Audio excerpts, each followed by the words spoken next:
Hello friends. आज हम पढ़ते हैं संज्ञा के बारे में, यानी संज्ञा किसे कहते हैं। हिंदी व्याकरण की शुरुआत संज्ञा से होती है, तो हमें संज्ञा के बारे में जान लेना आवश्यक है। तो संज्ञा का अर्थ होता है नाम, यानी किसी भी वस्तु के नाम को ही संज्ञा कहते हैं। संसार में जितने भी व्यक्ति या वस्तुएं हैं उनका कोई ना कोई नाम अवश्य होता है, यानी हर चीज़ का कोई ना कोई नाम होता है। जैसे कि पहला वाक्य है, मोहन स्कूल जा रहा है। कौन स्कूल जा रहा है? मोहन। मोहन स्कूल जा रहा है। और ऊपर के वाक्य में मोहन किसी व्यक्ति का नाम है। और दूसरा वाक्य है, हाँ, और स्कूल एक स्थान का नाम है। आम एक फल का नाम है। मिठास आम का एक गुण है, यानी मिठास एक गुण का नाम है। मोर एक पक्षी का नाम है। ये सब प्राणी, पदार्थ, पक्षी, भाव, स्थान आदि के नाम हैं। अतः नाम का ही दूसरा नाम क्या है? संज्ञा। किसी व्यक्ति, वस्तु, स्थान, जाति या भाव के नाम को ही हम संज्ञा कहते हैं। उदाहरण के लिए जैसे कि कमला, कमला किसी स्त्री या लड़की का नाम हो सकता है। पटना, अंगूर, चमेली, हिमालय, गंगा आदि। अब देखते हैं हम संज्ञा के भेदों के बारे में, यानी संज्ञा के कितने प्रकार होते हैं। संज्ञा के 5 भेद होते हैं। पहला है व्यक्तिवाचक संज्ञा, दूसरा है जातिवाचक संज्ञा, तीसरा है द्रव्यवाचक संज्ञा, और चौथा है समूहवाचक संज्ञा, और पांचवा है भाववाचक संज्ञा। अब हम एक एक करके इनके बारे में समझते हैं। पहला है व्यक्तिवाचक संज्ञा। व्यक्तिवाचक संज्ञा से केवल एक ही व्यक्ति, वस्तु का बोध होता है। जैसे व्यक्तियों के नाम में हम देखते हैं राम, श्याम, गीता, किरण। देशों के नाम भारत, जापान, चीन आदि। नदियों के नाम गंगा, यमुना। शहरों के नाम पटना, इलाहाबाद। पुस्तकों के नाम रामायण, महाभारत। जातिवाचक संज्ञा। दूसरा हमें समझेंगे जातिवाचक संज्ञा के बारे में। जातिवाचक संज्ञा से व्यक्तियों या वस्तुओं की पूरी जाति का बोध होता है, संपूर्ण जाति का बोध होता है। जैसे कि मनुष्य, मनुष्य जाति में लड़का, लड़की, आदमी, औरत, भाई बहन सब आ जाते हैं। और पशु पक्षी, पशु पक्षी में गाय, मतलब पशुओं की जितनी भी प्रजाति हैं वे सब आ जाएंगी। और पक्षियों में तोता, मोर, कबूतर आदि। वस्तुओं के नाम घर, घड़ी, मेज, कुर्सी, किताब। पदों या व्यवसायों के नाम शिक्षक, लेखक, मंत्री आदि। और तीसरा है द्रव्यवाचक संज्ञा।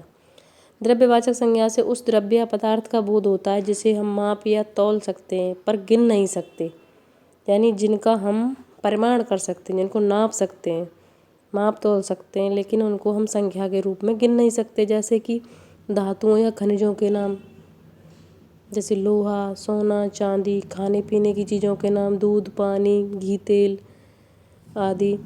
चौथा है समूहवाचक संज्ञा। चौथे नंबर पे आता है समूहवाचक संज्ञा। जिस संज्ञा से अनेक वस्तुओं या प्राणियों के समूह का बोध होता है उसे समूहवाचक संज्ञा कहते हैं। जैसे व्यक्तियों का समूह, व्यक्तियों का समूह होता है परिवार। किसी भी कोई भी संघ हो सकता है, सेना, झुंड आदि। वस्तुओं का समूह जैसे गुच्छा, पुंज, ढेर, श्रृंखला, यानी एक गुच्छा होता है किसी भी चीज़ का, जैसे अंगूरों का गुच्छा है। और पुंज किसी भी चीज़ का समूह विशेष ही तो होता है, ढेर, श्रृंखला आदि। और भाववाचक संज्ञा। भाववाचक संज्ञा उस नाम को कहते हैं जो किसी भाव, दशा, धर्म, गुण या कार्य का बोध कराए। भाववाचक संज्ञा की गणना नहीं हो सकती, यानी जैसे कि दुख, सुख, इनको हम गिन नहीं सकते। भाव, दशा या गुण की गिनती कैसे हो सकती है? क्रोध या लोभ की गणना कोई नहीं कर सकता। क्रोध, लोभ, मोह, आनंद, यौवन, शैशव, धैर्य, वीरता, लिखाई, पढ़ाई, ये सब भाववाचक हैं। भाववाचक संज्ञाएं प्राय 3 प्रकार के शब्दों से बनती हैं। पहला है क्रियाओं से, जैसे काटना से काट, सजाना से सजावट, चलना से चलन, लिखना से लिखावट। ये क्रियाओं से बनी। जैसे काटना, काटना क्रिया है, काटना क्रिया से काट बनेगी। सजाना भी एक क्रिया है, तो इससे क्या होगी, क्या कौन सी बनेगी? सजावट। चलना से चलन, लिखना से लिखावट। भाववाचक संज्ञा कितने प्रकार की होती है? 3 प्रकार की। पहली है क्रियाओं से और दूसरी है संज्ञा से। बाल से बालपन, मनुष्य से मनुष्यता, मनुष्यत्व, शिव से शिवत्व, और यह विशेषण से, महा से महिमा, धीर से धैर्य, सरल से सरलता, गर्म से गर्मी। संज्ञा के विकार। संज्ञा शब्द विकारी होते हैं। यह 3 कारणों से होता है। संज्ञा शब्द विकारी होते हैं और विकारी शब्द वे होते हैं जिनमें लिंग, वचन आदि में कोई भी परिवर्तन हो जाता हो, उसको हम विकारी शब्द कहते हैं। तो लिंग, वचन, कारक, इन कारणों से संज्ञा शब्द क्या होते हैं? विकारी। सबसे पहले देखते हैं हम लिंग के बारे में। लिंग क्या होती है? प्राय हिंदी में 2 लिंग होती हैं, स्त्रीलिंग और पुल्लिंग। स्त्रीलिंग और पुल्लिंग। जैसे कि लड़का दौड़ता है तो लड़का क्या है? पुल्लिंग में, और लड़की दौड़ती है तो लड़की स्त्रीलिंग में आती है। पहले वाक्य को पढ़ने से ज्ञात होता है कि दौड़ने वाला कोई लड़का है, और दूसरे वाक्य को पढ़ने से ज्ञात होता है कि दौड़ने वाली कोई लड़की है।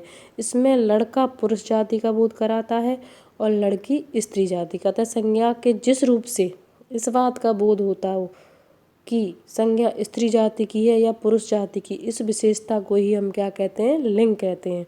और ये बात हमेशा याद रखना कि हिंदी में 2 लिंग होती हैं, पुल्लिंग और स्त्रीलिंग, और संस्कृत में 3 लिंग होती हैं, पुल्लिंग, स्त्रीलिंग और नपुंसकलिंग। लिंग निर्णय। हम लिंग का निर्णय किस प्रकार कर सकते हैं? लिंग का अर्थ होता है चिन्ह, अर्थात वह चिन्ह जिससे शब्दों का स्त्री या पुरुषवाचक लिंग व्यक्त हो, यानी जिससे हम ये जान सकें कि शब्द स्त्रीलिंग का है या पुल्लिंग का। तो हिंदी में 2 प्रकार के लिंग माने जाते हैं, पुल्लिंग मैस्कुलिन जेंडर और स्त्रीलिंग फेमिनिन जेंडर।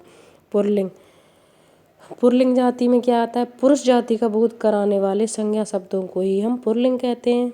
जैसे कि राम खाना खाता है, जिसमें राम लड़का है और वह पुरुष जाति का बोध कराने के कारण पुल्लिंग है। स्त्रीलिंग स्त्री जाति का बोध कराने वाले संज्ञा शब्दों को स्त्रीलिंग कहते हैं, यानी जिन शब्दों से हमें स्त्री जाति का बोध हो वही स्त्रीलिंग शब्द कहलाते हैं या स्त्रीलिंग माने जाते हैं। जैसे कि राधा गाती है तो राधा लड़की है और वह स्त्री जाति का बोधक होने के कारण स्त्रीलिंग है। लिंग के बारे में जानने के बाद हम आते हैं वचन पर। वचन क्या होता है? वचन संज्ञा अथवा सर्वनाम के जिस रूप से एक या एक से अधिक का बोध होता हो। संज्ञा अथवा सर्वनाम के जिस रूप से एक या एक से अधिक का बोध होता हो उसे हम वचन कहते हैं। क्या कहते हैं? वचन। तो हिंदी में 2 वचन होते हैं, एक वचन और बहुवचन, सिंगुलर नंबर और प्लूरल नंबर। हिंदी में 2 वचन होते हैं, एक वचन और बहुवचन। एक वचन शब्द के जिस रूप से केवल एक का बोध होता है उसे एक वचन कहते हैं। और जैसे कि बालक पढ़ता है, बालिका खेलती है, घोड़ा दौड़ता है। बालक, बालिका और घोड़ा एक वचन है क्योंकि इनसे केवल एक ही बालक, बालिका और घोड़े का बोध होता है, यानी जिस शब्द से एक का बोध होता हो उसे हम एक वचन कहते हैं, जैसे कि इन वाक्यों से विदित है। और दूसरा है बहुवचन। शब्द के जिस रूप से एक से अधिक का बोध होता है उसे बहुवचन कहते हैं। जैसे बालक पढ़ते हैं, बालिकाएं खेलती हैं, घोड़े दौड़ते हैं। बालक, बालिकाएं और घोड़े बहुवचन हैं क्योंकि इनसे एक से अधिक का बोध होता है।